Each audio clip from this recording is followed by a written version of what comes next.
Doctrina social de la Iglesia. En el número 1886 del Catecismo habla de la conversión y la sociedad. La conversión y la sociedad. Yo quisiera leerlo con ustedes estas cosas. Nunca cuesta un poquito, pero es importante que se hagan la mente a lo que es la doctrina social de la Iglesia, que conozcamos las palabras. Entonces lo vamos a ir leyendo y explicando. Son 5 paginitas, tengamos paciencia, después viene todo el tema de la ley y la gracia. Número 1886, la conversión y la sociedad. Uno dice, ¿qué tendrá que ver la conversión y la sociedad? Tiene mucho que ver. Dice así: la sociedad es indispensable para la realización de la vocación humana.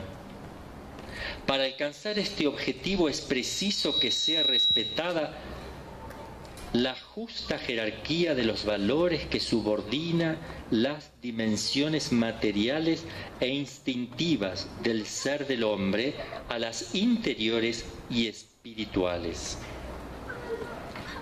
No puede realizarse una vocación si no está la sociedad, ¿verdad? No puede casar, formar una familia si está uno solo. ¿Cómo va a formar una familia?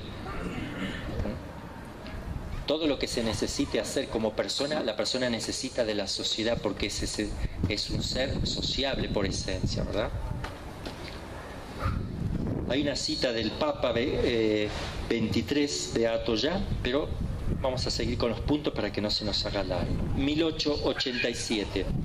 La inversión de los medios y de los fines que lleva a dar valor de fin último a lo que solo es un medio para alcanzarlo, o a considerar las personas como puros medios para un fin, engendra estructuras injustas que hacen ardua y prácticamente imposible una conducta cristiana conforme a los mandamientos del legislador divino.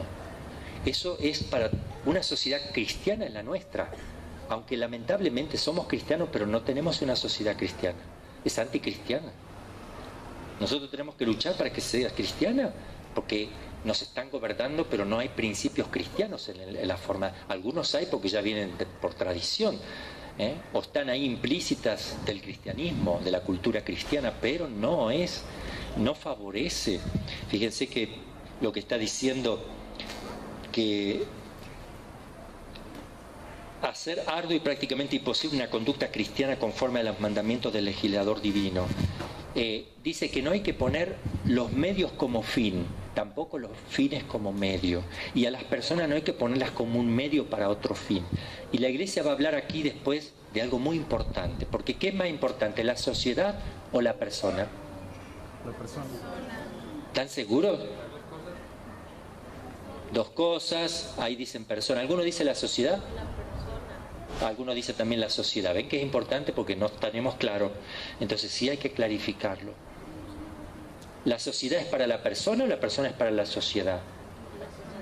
La sociedad es para la persona. La sociedad es para la persona. Pues la sociedad no es una persona. Es una estructura, un ambiente. Es algo que se gesta cuando hay dos personas. Pero eso no es más importante que la misma persona. Entonces aquí hay que tener cuidado que el Estado, los gobiernos, no usen a las personas para que prospere la sociedad. ¿Ven? Empiezan a salir principios cristianos. La sociedad no es lo más importante. Por ejemplo, ¿quién hacía eso? El comunismo, el marxismo. Lo importante es la sociedad. El hombre es solamente un engranaje de una gran maquinaria.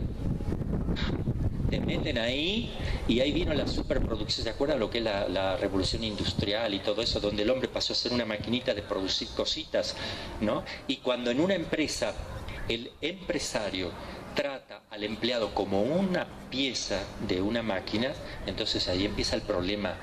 Hay que tratar a las personas como personas, no como algo en vistas a los demás. Entonces, respetando siempre la persona. 1888. Es preciso entonces, yo algo les dije de lo, ¿se acuerdan que le hicimos la distinción entre amar y querer? Querer es, todos los medios solo se quieren para otro fin, pero amar no se puede amar los medios, sino que se ama las cosas que son fin en sí mismas, Dios, los ángeles, los hombres, la vida eterna. Pero todas las demás cosas solo se las quiere, se las usa en vistas a alcanzar el fin último que amo. 1888. Es preciso entonces apelar a las capacidades espirituales y morales de la persona y a la exigencia permanente de su conversión interior para obtener cambios sociales que estén realmente a su servicio. La prioridad reconocida a la conversión del corazón no elimina en modo alguno, sino al contrario, impone la obligación de introducir en las instituciones y condiciones de vida, cuando inducen al pecado, las mejoras convenientes para que aquellas se conformen a las normas de la justicia y favorezcan el bien en lugar de oponerse a él. Es decir, está moviendo a los cristianos a trabajar en contra de todo lo que se oponga al bien del hombre y al fin último del hombre, que son las injusticias, digamos, en el campo social, ¿no? 1889. Sin la ayuda de la gracia, y aquí hay una gran distinción de los que solo trabajan, miren, una cosa es la gracia y tener una visión sobrenatural, y otra es tener solo una visión natural. Una abejita, mire, está perdida. Mire, si me pica me deja. Entonces dice que sin la ayuda de la gracia los hombres no sabrían acertar con el sendero a veces estrecho entre la mezquindad que cede al mal y la violencia que, creyendo ilusoriamente combatirlo, lo agrava. Bueno, acá decían de la Madre Teresa los ateos que tenían simpatía con la Madre Teresa, o que cuando ya era innegable que la Madre Teresa era una gran persona, entonces decían, no, qué lindo trabajo social que hace, ¿no? Trabajo social, no es un trabajo social, es una obra de caridad la que hacía la Madre. Los sacerdotes, la Iglesia no hace obras sociales, hace obras de caridad. De la sociedad se debe ocupar el gobierno, tratando de buscar el bien común, que ya vamos a ver lo que es el bien particular de cada uno de los ciudadanos también. Eso se ocupa el Estado. Cuando la Iglesia se pone a hacer obras de caridad como Cáritas, lo hace la Iglesia porque el Estado no lo está haciendo, no está socorriendo a los más pobres como debe hacer el Estado. Entonces la Iglesia se pone a ayudar con caridad y le hace bien porque eso es lo que tiene que hacer, claro, pero está reemplazando de alguna manera lo que tiene obligación y justicia de hacer el Estado. Lo que tiene obligación y justicia de hacer el Estado, la Iglesia lo hace no por justicia sino por caridad, y lo va a seguir haciendo, y lo vamos a seguir haciendo, ayudando a los pobres, claro.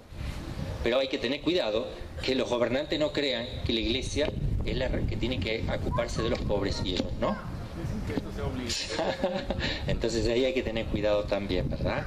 Son cosas que uno tiene que aprenderla. Acá, esto es doctrina de la Iglesia, esto hay que aprenderlo, Entonces, es el camino de la caridad, es decir, del amor de Dios y del prójimo. La caridad representa el mayor mandamiento social. No hay cosa mejor para una sociedad que la caridad. Decía Santo Tomás de Aquino, cuando disminuye el amor, la caridad, en una sociedad aumenta la ley. A ver si lo piensan. Cuando aumenta la ley es porque disminuyó la caridad. En una sociedad que empiezan a robar, hay que poner una ley. El que robaba preso, ¿por qué? ¿Está faltando la caridad? ¿No hay caridad? ¿No hay amor? Y después viene otro tipo de estafa. Bueno, el que hace este tipo de estafa también, ¿ves? Se van poniendo leyes. Si no paga los impuestos, esta multa, otra ley, porque no quieren pagar los impuestos, o se evade, etc. Entonces, cuando va disminuyendo el amor, tienen que aumentar las leyes. Y un país que tiene demasiada cantidad de leyes, quiere decir que no vive la caridad. Acá tenemos un montón, discúlpenme, Yo estoy espantado de la cantidad de leyes que hay, espantadísimo, sinceramente se los digo. Usted tiene que hacer esto y tiene que hacer esto y ahora hace esto y usted tiene que esto y tiene que... Ayer lo veíamos con los hermanos. Una cantidad de leyes y cosas que agobian al hombre. Basta de leyes, basta de... Déjenos vivir tranquilamente. Si el Estado está para que el hombre pueda vivir en paz, déjenlo en paz. Le meten tantas leyes que lo torturan. Y como nadie dice nada, siguen. La ley va a seguir. Y cada ley es para sacar dinero. Y torturar y poner impedimento a lo que llama la libertad de los hijos de Dios. No nos dejan vivir la fe, la libertad, no nos dejan pensar en el prójimo porque está todo tan estructurado de tal manera que estamos pendientes de firmar un papel de esto y llevar acá la nota y que tengo que presentarme aquí, pagar teléfono, celular todos los meses, el teléfono fijo todos los meses, pagar la luz todos los meses, pagar el agua todos los meses. Vivo para el Estado y el Estado no vive para mí. Error de doctrina social. Yo no puedo servir al Estado. El Estado sirve a los individuos. Claro que yo debo obediencia y debo aportar lo que se me pide, porque con ese aporte, que es los impuestos, el Estado se asegura que todos estén perfectamente atendidos, equitativamente atendidos. Esa es doctrina social de la Iglesia. Así debe ser el gobierno cristiano. Que en muy pocos países, algunos países sí, pero muy pocos países lo viven, muy poquitos, y en algunos sectores y en algunas partes, algunas cosas nomás. Pero tenemos que tender a eso. Miren el día de mañana que pueden armar un partido político, católico, con principios católicos, ¿por qué no? No, Iglesia-Estado, nada que ver. ¿Cómo nada que ver? Yo tengo un modo de pensar y de vivir, y vivo en sociedad. ¿Cómo no tiene nada que ver? Si tenemos cultura cristiana, sí que tiene mucho que ver, muchísimo que ver eso. Yo tengo derecho a que me dejen vivir cristianamente. Como le pasó a Marino Restrepo, que por hablar contra la homosexualidad le hicieron un juicio y creo que todavía sigue viajando a Inglaterra porque dijo que eso no era bueno.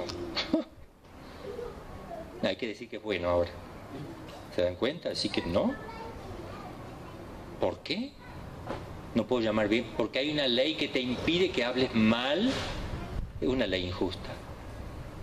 Cuando la ley es injusta no se debe obedecer. Si hay una ley que me dice que debo abortar al segundo y tercer hijo, solo el primero, como en China, es injusta, no se debe... Uno dice, no debo obedecer, no debes obedecer, debes obedecer a Dios antes que a los hombres. Eso también dice la Escritura. Obedecer a Dios antes que a los... Eso le pasó lo dice San Pedro también, y San Pablo. Hay que obedecer a Dios antes que a los hombres. En ese sentido, cuando se contraponen las dos leyes, porque Dios es el que crea la ley natural. Y si alguien de la tierra me dice que yo mate, eso es ley natural, va contra la ley natural. Y si yo mato, la conciencia me dice que está mal, yo no puedo obrar así. El gobierno no me puede obligar a matar a un niño, si no voy preso. Entonces hay que tener cuidado, hay que hablar, hay que hacer algo, ¿verdad? Yo prefiero ir preso y no matar a un bebé. Total, estamos esperando la vida eterna y sabemos que esto es transitorio, ¿verdad? ¿Para qué quiero matar a un bebé? ¿Para vivir cuántos años tranquilo aquí y después? ¿No? ¿Qué dice Johnny? Bueno,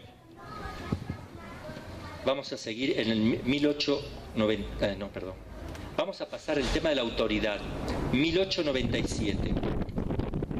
Acá viene todo el tema de la autoridad, porque ojo que hay que obedecer al legítimo gobernante, bajo pecado. Si uno no obedece a quien debe obedecer, sea el gobierno que sea, basta que sea un gobierno justo, o sea, que esté elegido justamente, que sea verdaderamente la autoridad y no uno que se infiltró contra, ¿no? Que sea autoridad legítima, sea ateo, sea lo que sea. Si me manda a hacer algo que no contrapone la ley natural, entonces la debo hacer.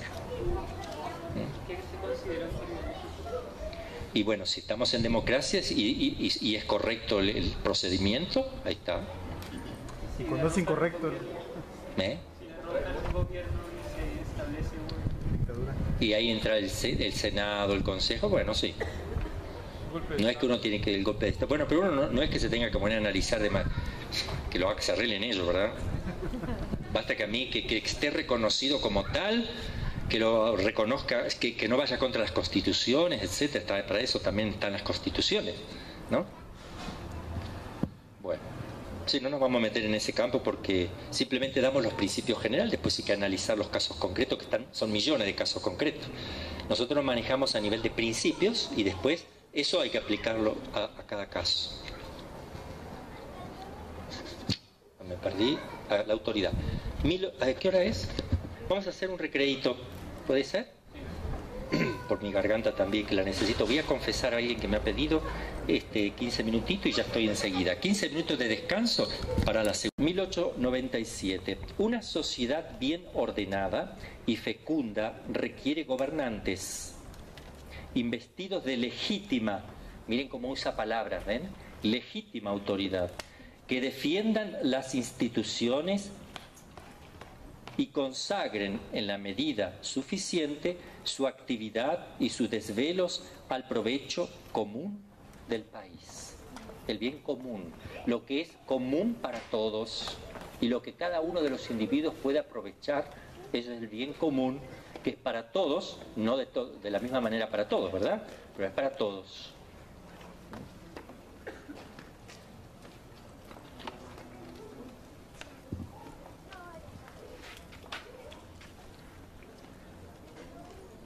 Se llama autoridad la cualidad en virtud de la cual personas o instituciones dan leyes y órdenes a los hombres y esperan la correspondiente obediencia. Eso es autoridad. Dan órdenes a los hombres. ¿Quién me va a dar una orden a mí? El que me va a dar una orden, ¿de qué se sirve él para darme una orden? Ok. ¿Es suficiente su autoridad para que me dé una orden? ¿En qué se basa él para decirme, vas a hacer así? ¿En qué se basa? Viene un gobierno y dice, a ver, señora, usted deje a su marido, cásese con aquel y usted venga. Si no va preso, autoridad. A ver, usted está embarazada del segundo, aborte. A ver, ¿en qué se basa la autoridad o en qué se debe basar el gobernante para dar una orden? La ley natural. El que va contra la ley natural, eso es innegable. Y la ley natural va con la conciencia también. Hay cosas que son de leyes naturales que no pueden transgredirse. Entonces, ¿qué hace la autoridad? Me va a dar órdenes para que yo viva mejor la ley natural. Va a ordenar la sociedad para que viva mejor la ley natural. ¿Cuál es la ley natural? No matar, no asesinar. Va a ordenar la sociedad de tal manera que no haya asesinatos, robos, mentiras, que se pueda vivir la fe libremente de cada uno, libre de religión, que se asegure eso tan sagrado de cada individuo, respetándolo. Bueno, en fin, todo lo que va con los mandamientos, digamos, ¿no? Entonces el gobernante tiene que, a ver, vamos a hacer así. Está la ley, Dios es la ley suprema. Ya no va, si no nos olvidamos. Ahí está. La ley suprema.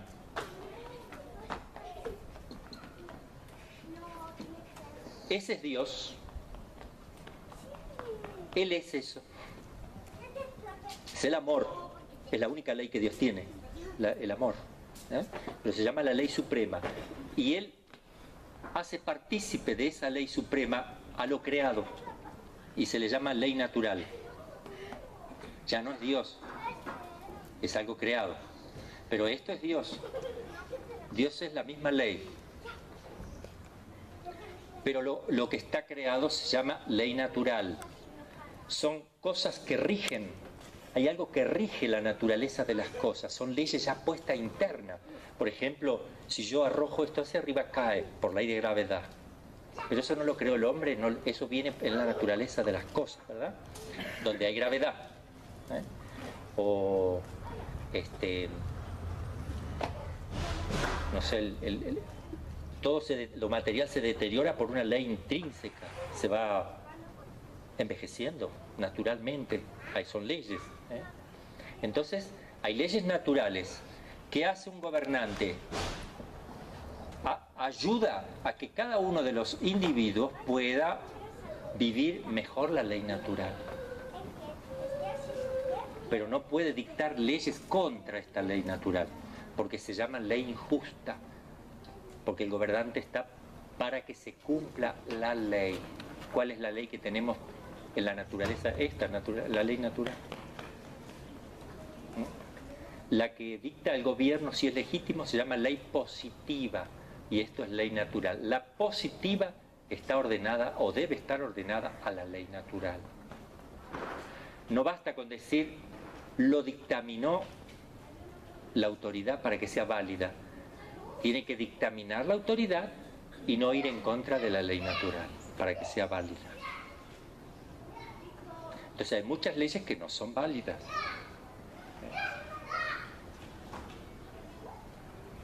Acá en México no veo, bueno, si llegan a poner el aborto obligatorio,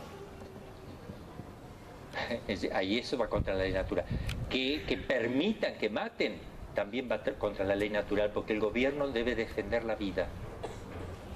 Si hay una ley que permite el aborto, no está defendiendo la vida, va contra la ley natural. Pero es indirecto, porque a mí no me obligan a hacerlo. Pero sí va a estar yendo contra la ley natural. Porque no está defendiendo, la autoridad está para defender el principio básico de todo individuo, elemental, la vida.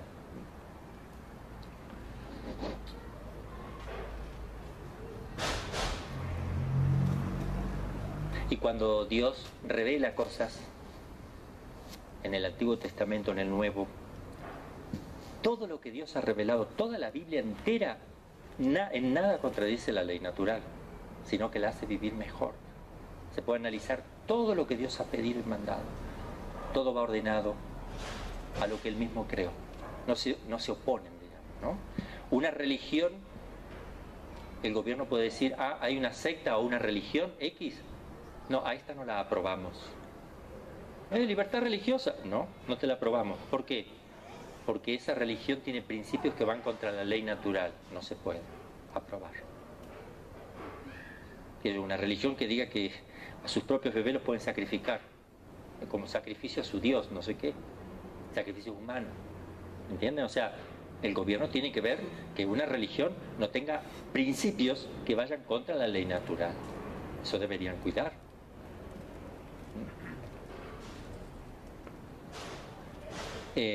Toda comunidad humana necesita una autoridad que la rija. Esta tiene su fundamento en la naturaleza humana. Ahí está. Tiene su fundamento. ¿Ves? Si yo no le explico todo esto, esta frase no la entiende.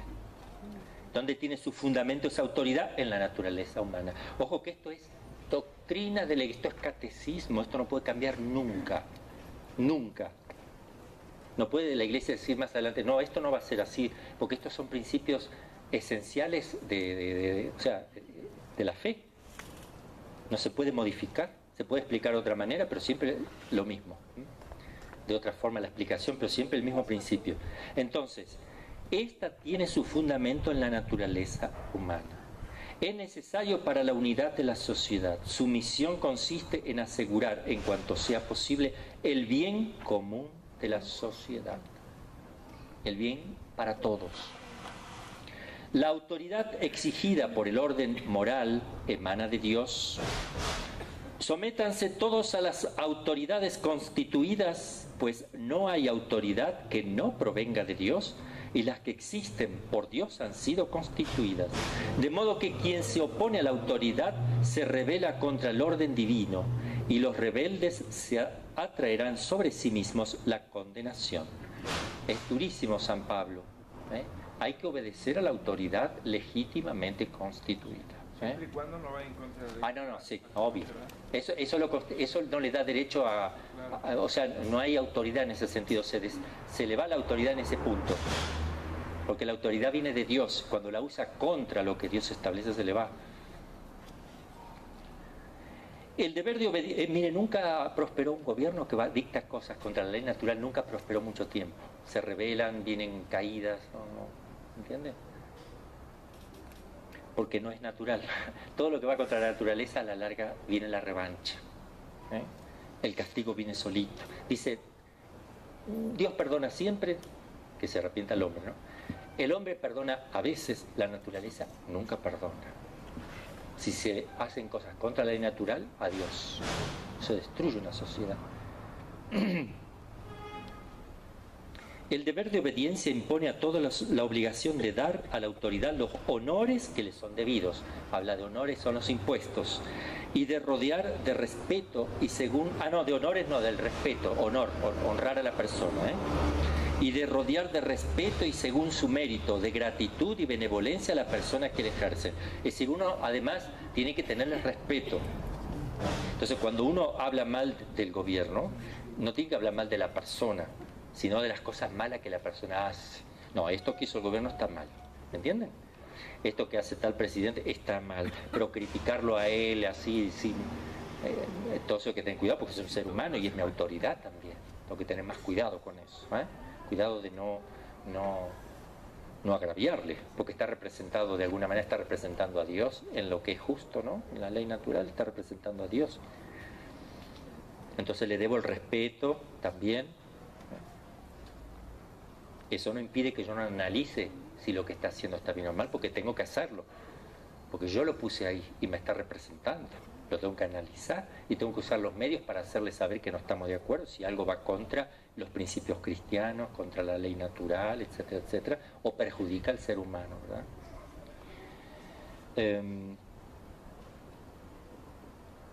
La autoridad exigida por el... Perdón, no... Así aquí. Voy a leer el texto de 1 Timoteo. La más antigua oración de la Iglesia por la autoridad política tiene como autor a San Clemente Romano y dice así: concédele, Señor, la salud, la paz, la concordia, la estabilidad para que ejerzan sin tropiezo la soberanía que tú le has entregado. Eres tú, Señor, Rey celestial de los siglos, quien da a los hijos de los hombres gloria, honor y poder sobre las cosas de la tierra. Dirige, Señor, su consejo según lo que es bueno, según lo que es agradable a tus ojos, para que ejerciendo con autoridad en la paz y la mansedumbre el poder que les ha dado, te encuentren propicio. La Iglesia siempre reza por las autoridades, especialmente el Viernes Santo, ¿verdad? Que una de las 10 oraciones que se hacen a nivel mundial es por las autoridades civiles. Si la autoridad responde a un orden fijado por Dios, la determinación del régimen y la designación de los gobernantes han de dejarse a la libre voluntad de los ciudadanos. Acá hay una cita del Concilio Vaticano II. La diversidad de los regímenes políticos es moralmente admisible. La diversidad de los regímenes. ¿Qué es eso? Monarquía, aristocracia, democracia. La anarquía no es propiamente un sistema de gobierno, ¿verdad? Sí, bueno, pero no es legítima la anarquía. Pero sí la democracia, la monarquía, la aristocracia, la monarquía electiva, aristocráticamente, o monarquía vitalicia. Hay muchas formas. ¿La Iglesia qué tipo de gobierno tiene? Es una monarquía electiva, aristocráticamente electiva, porque lo eligen los cardenales, aquellos que representan de alguna manera a todo el pueblo. Entonces, una monarquía electiva, vitalicia, aristocrática, es decir, elegido por un sistema aristocrático, que es, según Santo Tomás y Aristóteles, este es el modo más perfecto de gobierno, según Aristóteles y según Santo Tomás de Aquino. Miren cómo Dios hace las cosas, ¿verdad?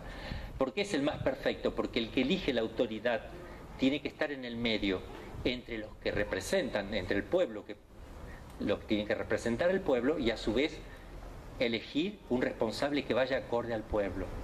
son los sabios, aquellos que conocen bien, supuestamente, debería ser así. Es como que nosotros, a ver, tenemos un barrio de 100 manzanas, se conocen todos, o menos, 10 manzanas, se conocen.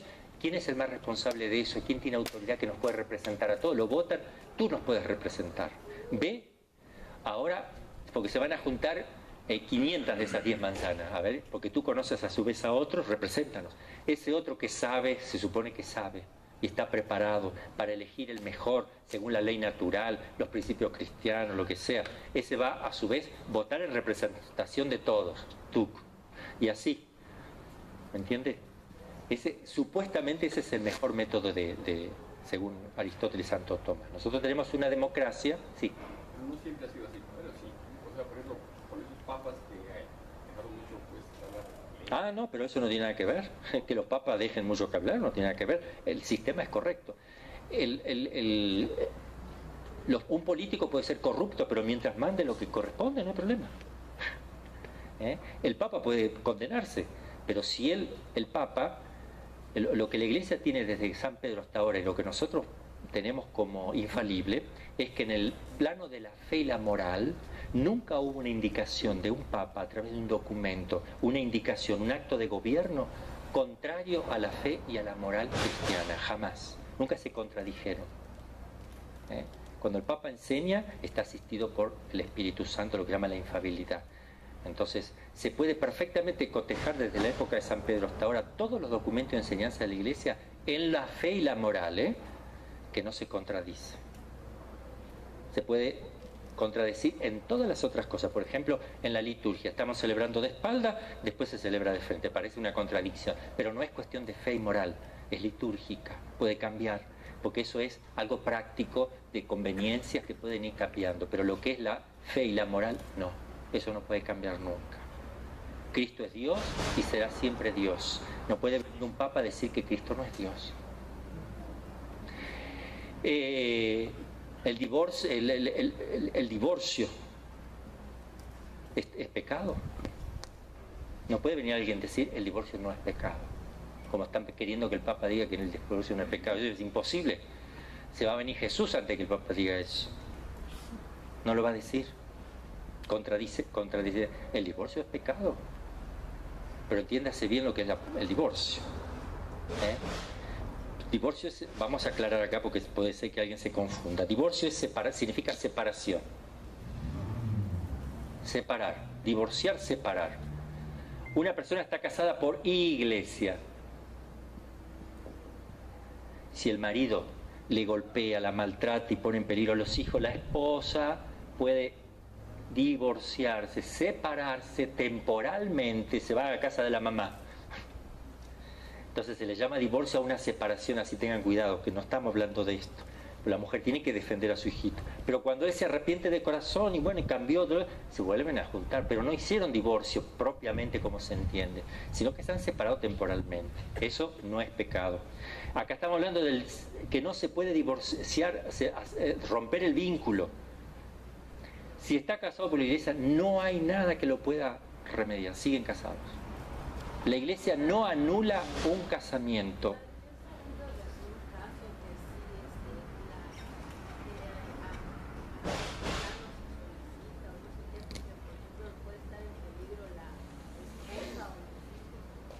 No, la iglesia va a decir que se separen si está en peligro, pero el divorcio vincular no lo puede sacar la iglesia. Lo que hace la iglesia es verificar si se produjo o no un sacramento en el momento. Entonces declara nulo eso. ¿Por qué? Porque no hubo lo necesario es un contrato. Si en ese contrato matrimonial hubo un fraude, la iglesia estudia y dice entonces ahí no se produjo el matrimonio, no hay un sacramento, por tanto no están casados. Pero si ve que sí están casados, porque todos históricamente, Enrique VIII, el rey de Inglaterra, pidió el divorcio. La iglesia dice, no se puede, tú estás bien casado, estás correctamente casado. Yo quiero divorciarme, si no me separo con toda Inglaterra entera y nos hacemos de otra religión. No podemos hacer otra cosa. Y se separaron. Es decir, que la iglesia no No, eso no lo podría hacer jamás, porque no tiene el poder de hacerlo. Que el hombre no separe lo que Dios ha unido, no tiene el poder. Lo que la Iglesia tiene la obligación de hacer es estudiar si se produjo bien esto y declarar si está nulo o no. Nada más. Esas son las nulidades. ¿Y por qué aumentaron tanto? Aumentan mucho porque hay cada vez mayores fraudes. La persona era drogadicta, se casó, no le dijo nada a la esposa y después se entera la esposa que era un drogadicto. No se lo había dicho. El contrato es inválido porque es algo esencial que toca la parte esencial de la familia. Si ella lo hubiera sabido, no se hubiera casado. Entonces fue engañada. Se llama fraude. Entonces la Iglesia verifica si hubo realmente un fraude. No hay contrato matrimonial. El contrato tiene que ser libre y con conocimiento total. No puede haber ocultamiento de nada. Por ejemplo, uno se casó y no le dijo nada que tenía una esposa con un hijo en Estados Unidos y ahora estaba viviendo en México. No le dijo nada de eso. La mujer a los 5 años se entera que él ya que tiene un hijo, que lo tuvo antes de... Y ella dice, si yo hubiera sabido esto no me hubiera casado contigo. Y ella lo afirma y lo jura delante de testigos por la Biblia, que ella no hubiera hecho eso. Entonces la Iglesia dice, bueno, si tú me estás jurando que no hubiera, pero ojo que queda en tu conciencia delante de Dios, si tú mientes es un problema tuyo. Si es verdad que tú, porque me lo estás jurando, no te hubieras casado, entonces ese matrimonio ahí fue un fraude. Por tanto no se produjo el sacramento. Aunque estén viviendo juntos, no se produjo. ¿Me lo entienden eso? Entonces quieren que el Papa haga nulidades de este vínculo, que los quite. No lo puede hacer porque no lo tiene el poder. Como que si a mí me piden que transforme esta silla, no sé, en un carro, en un Mercedes, no lo puedo hacer. Sí, no, nadie da lo que no puede dar, ¿no es cierto? Entonces por más que se lo pidan al Papa, el Papa no lo va a poder hacer.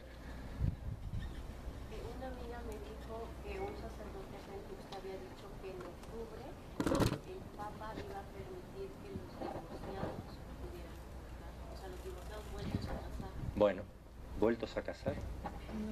No. Acá hay una mezcla, ¿sabe qué pasa? Hay mezcla de palabras y expresiones que hace que uno se confunde. A ver, no hay problema que una persona... A ver, vamos a ver. Puede haber una persona que está casada por iglesia, vamos a poner. Está casada por iglesia. Se separan, el marido la abandona, se va con otro, ¿no? Ella queda sola. Esa persona que está sola se junta con otro que no está casado, pero ya sí está casada. Se junta. ¿Puede comulgar? No. No puede comulgar. ¿El Papa le puede decir comulga igual? No. No. Pero sí hay modos de comulgar. ¿Cómo? Supongamos que estos a su vez tuvieron juntos 5 años y ya tienen 2 niñitos pequeños, que conviene que el niño tenga un papá y una mamá cercanos. Entonces van a decir, mira, vamos a hacer una cosa. Nos separamos, yo voy a vivir aquí. Mientras los niñitos están grandes, vamos a vivir como hermanos. Nos ayudamos, tú me cocinas, todo, yo te respeto, somos hermanos. Pero necesitan que los niños nos vean por lo menos hasta que tengan 18 años. Después les explicamos, ¿no? Entonces, están viviendo la castidad matrimonial. Entonces, claro, no están en una condición irregular. Y si ellos le prometen al sacerdote, si este y esta dicen, mire padre, hacemos voto incluso de castidad, voto. Entonces pueden confesarse y pueden comulgar, pero no en un lugar donde lo conozcan, porque cualquiera va a decir, como hermanos, no, la Iglesia le está dando la comunión a cualquiera. Entonces esto es muy delicado, porque pocos son capaces de hacer eso, es muy delicado. Ese es un tema. Otro tema es que, ojo que solamente pueden estar bajo techo mientras los hijos crezcan, después tienen que salir incluso del techo.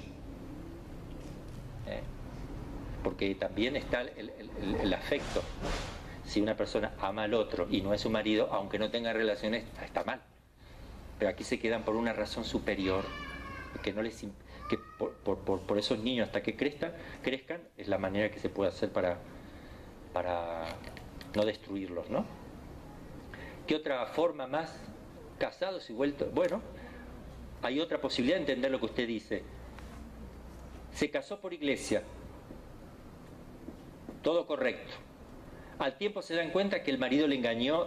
La iglesia estudia y declara que es nulo esto. Entonces, la mujer quedó sin matrimonio y el hombre también.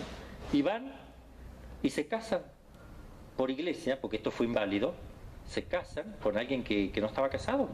Estos son divorciados y vueltos a casar. Si se entiende así, sí pueden comulgar, porque estos en realidad no están divorciados, porque realmente no hubo matrimonio, nada más. Entonces, si se refiere a eso, sí. Pero si se refiere a los casos anteriores, no. Padre, y en el caso que la haya abandonado el esposo, ¿puede comulgar? Sí, si están casados por la iglesia y el esposo se va y ya quedó abandonada, claro que puede comulgar dos por día. Claro, que necesita más ayuda, claro. Mire, solamente no puede comulgar el que está en pecado. Y con eso ya tienen todo clarificado. Es pecado, no puedes comulgar. No estás en comunión con Dios. ¿Cómo quieres estar en común unión si estás en desunión con Dios? ¿Pero sí pueden confesar? No, tampoco. Claro que para que el sacerdote absuelva tiene que haber arrepentimiento total de todos los pecados. Y no puede estar arrepentido de estar con una mujer que no es su mujer. Entonces el sacerdote no le puede dar la absolución de lo que no está arrepentido. ¿Entiende? Tampoco se puede confesar. Y en esos casos donde quieren solucionar y hay buena voluntad, sí pueden ir a confesarse solamente no para que el sacerdote le dé la absolución, sino para aliviar su conciencia y buscar un consejo. Mire, me pasó esto, está bueno, le aconsejo esto. Es otra cosa. Y le da una bendición, nada más. Hasta que se resuelva el problema, porque están buscando solucionarlo, perfecto, no hay ningún problema. No lo absuelvo. No es sacramento de confesión, es solo que dice los pecados porque necesita vaciar su conciencia, necesita un consejo y le hace bien. Perfecto, no hay problema. Pero hay que dejarle claro, te doy la bendición, no la absolución. ¿No? Yo tengo bien ¿qué hora tienen ustedes? 20 para las 9. Ok, está bien entonces. Bueno, seguimos un poquito más. Ahí está la respuesta. Yo no sé qué quiso decir el padre, porque con eso que usted dice se puede entender cualquiera. Por eso hay que tener mucho cuidado y es que le especifiquen, bien, a ver, ¿cómo sería esto? A ver. A una señora que su hijo se divorció y ahorita vive con otra persona. A ver, se divorció. ¿Estaba casado por iglesia? ¿Cómo se divorció por iglesia? No se puede divorciar por iglesia. Bueno, se divorció por el civil. Ok. Pero por la iglesia. ¿Y se juntó con otra? ¿Y le permiten comulgar? No, el padre le dijo, en octubre ya va a poder comulgar. Porque seguramente van a hacer votos de castidad, hay que ver por qué. Si es un caso particular, no conviene hacer juicio, porque en los casos particulares, si un sacerdote le permite es porque hay algo que no quieren decir. Pero si está dándole la comunión, me imagino que los sacerdotes van a hacer las cosas bien, ¿verdad? Si le está diciendo es porque hay algo que no quieren decir, porque ellos no quieren decir que están en castidad, porque les da no sé qué, es algo muy lindo y lo quieren conservar. Y bueno, no sé, hay muchas cosas que entran. Entonces los casos particulares son particulares y hay que verlo con el sacerdote. Nosotros damos los principios generales, que son esos. Nunca se puede comulgar en pecado, jamás. No hay ningún sacerdote, ni el Papa que pueda decir comulga aunque estés en pecado. No lo puede hacer. Sí lo puede decir, pero no hay que hacerlo. Nadie puede hacerme pecar. Si yo comulgo igual, porque me lo dijo un padre o un obispo, yo en conciencia sé que estoy haciendo mal. Aunque logré que me den permiso, yo sé que estoy haciendo mal. No debo hacer caso, ni andar preguntando hasta encontrar algún sacerdote, porque el que busca encuentra. Hay personas que buscan hasta que le digan lo que necesita, pero se autoengañan. Yo he conocido personas que, por ejemplo, aparece un gay o una persona transensual. Padre, yo me hice así porque una vez me voy a confesar con un padre y dice, mira, si es tu tendencia, sé feliz. Dios nos creó para que seamos felices. Fíjense las trampas que hay ahí. El demonio, yo creo que ni el demonio era tan inteligente como como para confundir a una persona. Pero hay que tener mucho cuidado con eso. Pues lo destruyeron la vida. Porque después de vivir así 10 años, porque se lo dijo un sacerdote que le daba la comunión y que si tú eres feliz, si te realizas, si se aman, ¿cómo puede haber amor cuando se va contra natura? Cuando se unen son expresión de amor. Debe darse en cuenta que es una cosa contra la naturaleza. ¿Qué dice, hermanita? Y si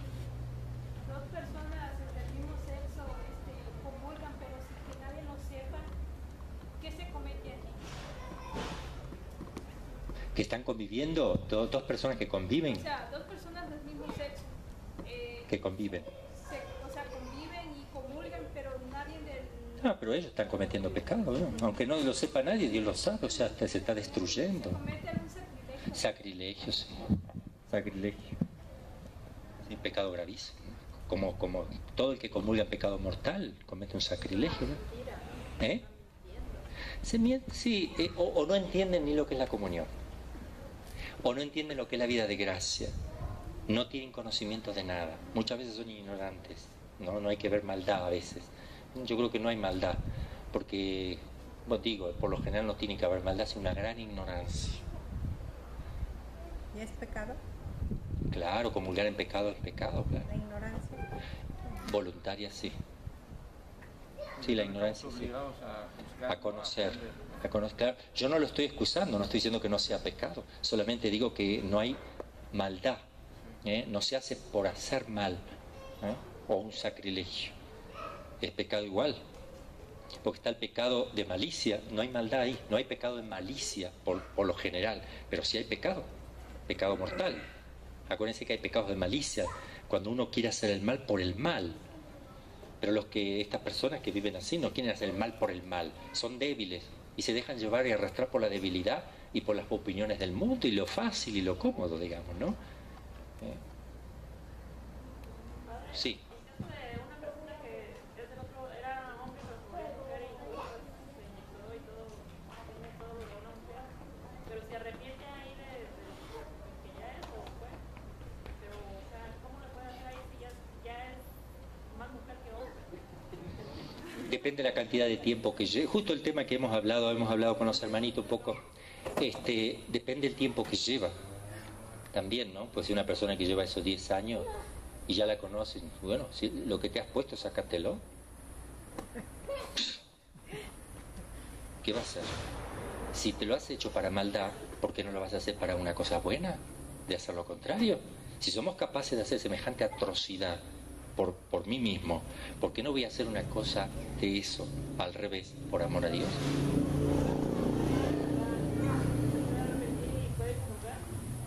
Se puede arrepentir, claro, cambiar de vida, empezar a vestir distinto, dejarlas a los hombres amigos o las mujeres amigos, o sea, hay que ver ahí, cambiar las amistades. Pero regresar a su condición normal. Claro, a su condición, claro, y renunciar no solamente al acto, pero no solamente renunciar al acto, sino al pensamiento y al deseo, como cualquier ser humano tiene que vencer todas las cosas. Le va a ser muy difícil, porque eso que va contra la naturaleza se trastoca, es muy duro todo eso, porque cuesta el doble, triple para vencer las tentaciones cuando se va contra la naturaleza. Padre, ¿qué pasa con esas personas que cambiaron su manera? He visto personas que han ido cambiando su forma, ya no de obra, sino animal. Se han puesto así que saben que tienen ojos se pintan la piel de cosas que no se pueden quitar nunca. Ajá, se hace. Yo, si se arrepiente de corazón, lo meto en cloro y lo saco sin pintura. No, se puede arrepentir de corazón. Pero ¿verdad qué pasaría? Ya no pueden revertir. No, pero ahí en ese caso es que siga así, ofreciendo la humillación de estar así. Si no le sale, ¿qué va a hacer? Pero que cambie de vida, o que se pinte arriba todo con color piel de vuelta. No sé qué, no, la verdad que no sé. Pero todo el que está arrepentido de corazón, Dios lo ama, lo abraza y está deseando que lo haga. Si cuando usted me dice, alguien que se arrepintió, ya está perdonado. Es decir, cuando quiere intentar, ya está Jesús con su gracia abrazándolo, ¿verdad? El problema es que realmente, y el problema también es lo que acarrean después. Les cuesta muchísimo todo, triple, cuatriple, una cruz enorme que tienen que sobrellevar, porque Dios se lo permite que así sea también, porque si no el purgatorio será terrible también para ellos, ¿verdad? Es una manera también de ir reparando ya en la tierra. Es parte de la bondad de Dios que permite que uno pague sus propios errores ya en esta vida, porque en la otra es 10 veces peor o más, millones de veces peor pagar en el purgatorio que en la tierra, ¿verdad? ¿Sabían eso? Bueno. Seguimos, lo de la autoridad. ¿En qué numerito dejamos, Luz? 1901. el 1901 acá. Si la autoridad responde a un orden fijado por Dios, la determinación del régimen y la designación de los gobernantes ha de dejarse a la libre voluntad de los ciudadanos. El tipo de gobierno, que cada uno ahí libremente lo elige, no hay ningún problema. La diversidad de los regímenes políticos es moralmente admisible con tal que promuevan el bien legítimo de la comunidad que los adopta. La anarquía, digo, por sí misma es mala, porque la anarquía significa desorden. Cada uno haga lo que quiera. Eso se necesita una autoridad. Por eso va contra el orden natural la anarquía. Los regímenes cuya naturaleza es contraria a la ley natural, atención, los regímenes, es decir, los sistemas de gobiernos, cuya naturaleza es contraria a la ley natural, al orden público y a los derechos fundamentales de las personas, no pueden realizar el bien común de las naciones en las que se han impuesto. La autoridad no saca de sí misma su legitimidad moral. Atención. Lo dijo el gobierno, entonces está bien. No. La legitimidad de la moral no sale de ellos, sino de la ley natural. También. No debe comportarse de manera despótica, sino actuar para el bien común como una fuerza moral que se basa en la libertad y en la conciencia de la tarea y obligaciones que ha recibido. La legislación humana solo posee carácter de ley cuando se conforma a la justa razón, lo cual significa que su obligatoriedad procede de la ley eterna, por eso es obligatorio. Porque viene de la ley eterna lo que manda el gobierno o la autoridad, siempre y cuando esté en orden a la ley natural.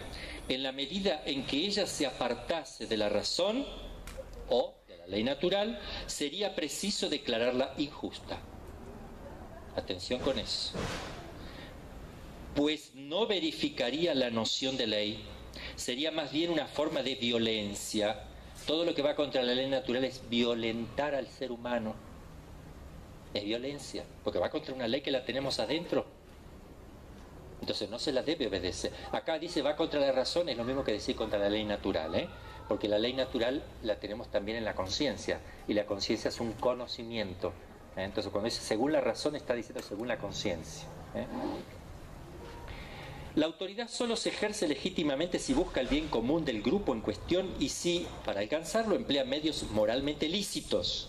Si los dirigentes proclamasen leyes injustas o tomasen medidas contrarias al orden moral, estas disposiciones no pueden obligar en conciencia.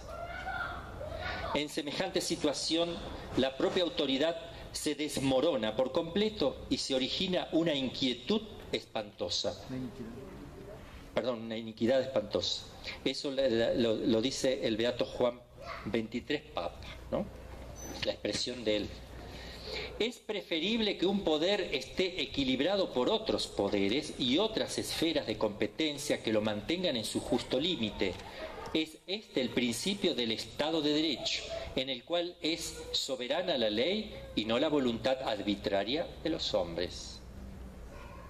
Estado de Derecho. El bien común. Creo que aquí ya vamos a dejar un poquito para ver ahora qué es ese bien común, del cual los gobiernos tienen que regir sobre el bien común. Todo eso tenemos que aprenderlo, porque después van a enterarse ustedes que tienen hijitos en las escuelas y les están pasando películas pornográficas. ¿Qué hace un papá? ¿Tiene derecho el Estado a hacer eso? Dicen, sí, si no, lo quitamos de la escuela y le ponemos multa porque usted está sacando, es obligación. La primaria es obligatoria y por tanto si usted lo saca le multamos. Entonces hay que ver qué van a hacer ahí. ¿Dejan que le pase la pornografía o lo van a sacar? ¿Es ley o qué? Claro, hay que tener mucho cuidado con eso. Y hay que ponerse firme, pero firmísimo, homosexuales, la lesbiana como algo normal. Y hay cada caso que me he encontrado que realmente es muy grave, ¿verdad? Le hacen elegir en España, yo se los dije en el sermón una vez, le hacen elegir a los niñitos pequeños de qué sexo van a ser. A los 5 años le preguntan, ¿querés ser nena o querés ser nene? Nene, para este lado. ¿Querés ser nena o nena? Para este lado. Y van a los bañitos y todo, el que eligió nena, aunque sea varón, tiene que ir al bañito de las nenas, ¿no? Es por ley. No pueden impedirlo los maestros, por ley. Eso es en una región de España, ¿no? Está padre que nuestra constitución debería emanar del catecismo. No, las constituciones de México deberían ser cristianas, porque nació cristiana, De hecho, como nación. Ahora, en Estados Unidos, padre, cuando hay un juicio, todos juran ante el mismo presidente con la mano en la Biblia. pero eso es- O la constitución. No, también la Biblia, o sea, No es válido, si ni creen en la Biblia. ¿Se dan cuenta? No es válido eso. es nada más. Y a mí se me pone la constitución de Estados Unidos para decirme, jure por las constituciones de Estados Unidos. Sí, juro. O sea, no es válido. No es válido un juramento por una constitución de un país. Eso es sobre la Biblia. Sí, Sobre la Biblia sí, pero sí tiene que creer en la Biblia. claro. Si después hace lo contrario, el pecado está porque no cree en la Biblia más que porque lo transgredió. ¿Eh? Bueno, dejamos aquí entonces alguna preguntita más. ¿Y qué pasa, por ejemplo, cuando el poder político se supedita, como actualmente sucede en nuestros días, Y al estamos- poder económico? ¿Mande? Se supedita al poder económico, ya no a la ley natural, sino al poder económico. Bueno, ahí el que rige es la economía, imagínense. En lugar de la ley natural, la economía. Pero es la economía según los hombres también, ¿no? Pero hay un error que se está haciendo muy común. Los países creen que lo principal es la economía de un país. Antes lo principal era la moral, cómo vive el ser humano en su integridad. Ahora es lo económico. Es decir, tú tienes para comprar, que vivan como quieran, basta que tengas para comprar. Pan y circo, decían los en Roma. Eso es señal de decadencia no solo de un país, sino de todo el mundo. Pregúntenle a ustedes, cuando la gente se mueve para votar a alguien, lo primero que piensa es qué sistemas económicos tienen qué propone la economía, a ver si va a bajar, si no va a aumentar el dólar y esto y aquello, ¿verdad? Si va a haber más trabajo, eso es lo primero que se piensa. Ahora ya se comenzó una campaña política de un partido que está en Guadalajara y en México, que nace cristiano. No me acuerdo ni cómo se llama, ya yo lo voy a aprender. Nace cristiano para defender Encuentro social. encuentro social. ¿Sabe quién está? ¿Quién es la presidenta? Brenda, que la conocieron aquí, ¿se acuerdan? Ella iba a recoger los niñitos abortados, los enterraba en un cajón. Y ese partido político, ella está, es para defender la vida, la familia, la libertad religiosa y el orden moral. Todo. Claro que se van a meter, siempre se mete, porque no existe la sociedad perfecta. ¿Ven? Habrá una persona que quiere hacer bien las cosas, se le meterá a otro, bueno, pero por lo menos ahí tenemos una opción. Ahí está. Eso es no la muerte, sí, la vida. Y ella es de Frisidín, les voy avisando. No al aborto, sí a la vida. Dice Brenda del Río, no al aborto, sí a la vida. Diputada local, no. La presidenta, la que se presenta como presidenta es Lupita Venega, del canal de María Visión. Y la otra es Adriana Corona como presidente de Guadalajara. Y la de presidente de Zapopa es Lupita Venega. Y ella es diputada nacional. Local, digo, de regional o local. ¿Sí? Así que, y las tres nos conocen a nosotros, nos apoyan y siempre Lupita Venega siempre manda saludos y dijo que ya va a venir a dar unas conferencias sobre el tema de la mujer y toca temas muy lindos, ¿verdad? Pero bueno, menos mal que se animaron. Es un grupo de católicos que dijo, hagamos algo. Y había un partido político protestante, pero un protestante de esos tradicionales, bueno, que tiene, no sé por qué tiene ¿cómo se le llama cuando uno tiene Registro. el registro? Y dijo, mira, Brenda, venga, soy católico, bueno, menos mal que así trabajamos juntos. Acá vamos a defender estas cuatro cosas. Libertad religiosa, cristiana, ¿verdad? Libertad religiosa, la familia, el aborto, la integridad moral, la restauración de la naturaleza, listo. Se pueden juntar católicos con protestantes, verdaderos protestantes, o otras religiones que verdaderamente sean religiones cristianas, ¿verdad? Porque si no hay cristianismo se crea un conflicto, ya empiezan a gobernar contra la ley natural, etc. Pero hay ningún problema, no hay ningún problema. Estaba buscando ahorita y encontré una discurso que dio el presidente de Uruguay, no sé qué día, mañana, pero se habla precisamente de eso, de que las personas, él ya es grande,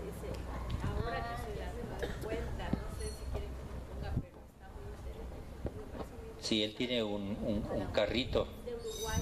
en Uruguay. Tiene 2.000, él gana 2.000 pesos mensuales y tiene un carrito de esos, como ese bollito, un bollito viejo.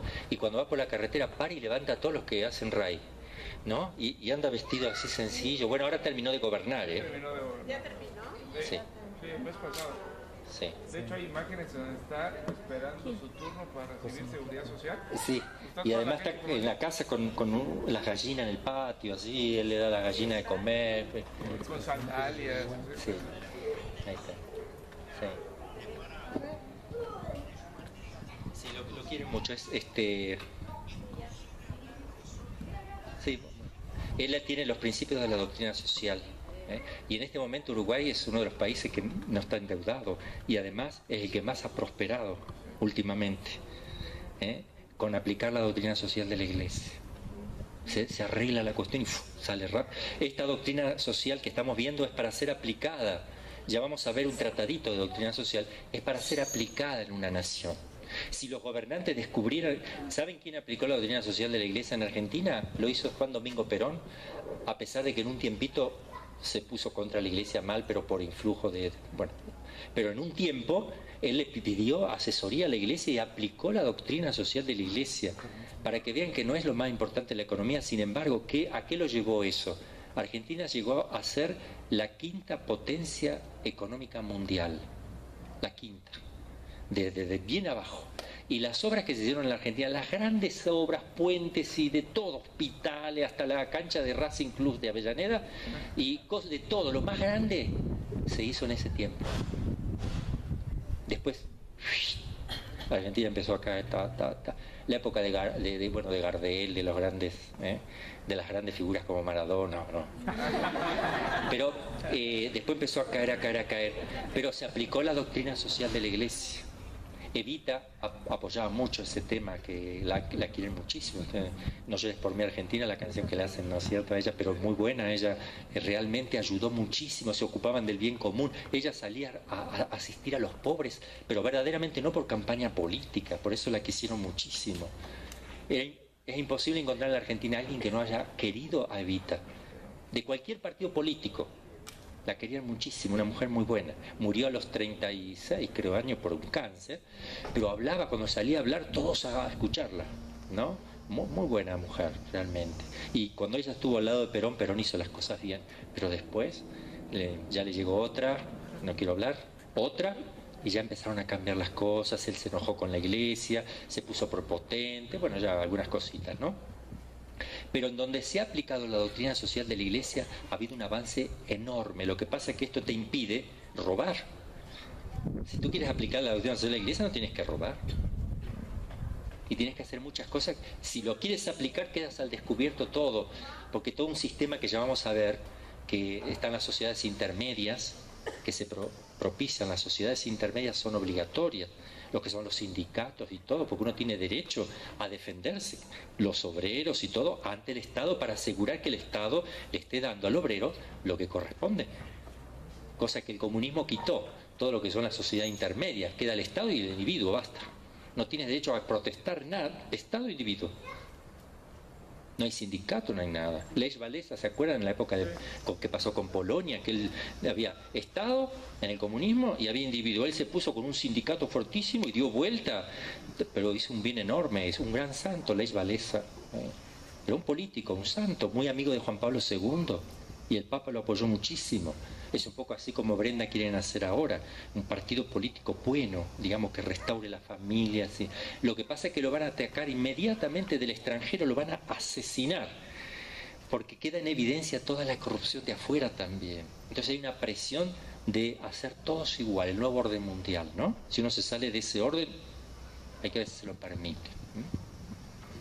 Y acá entraría todo el tema de la nueva era y el orden mundial, la Carta de la Tierra, que Arturo alguna vez lo va a preparar, ¿verdad?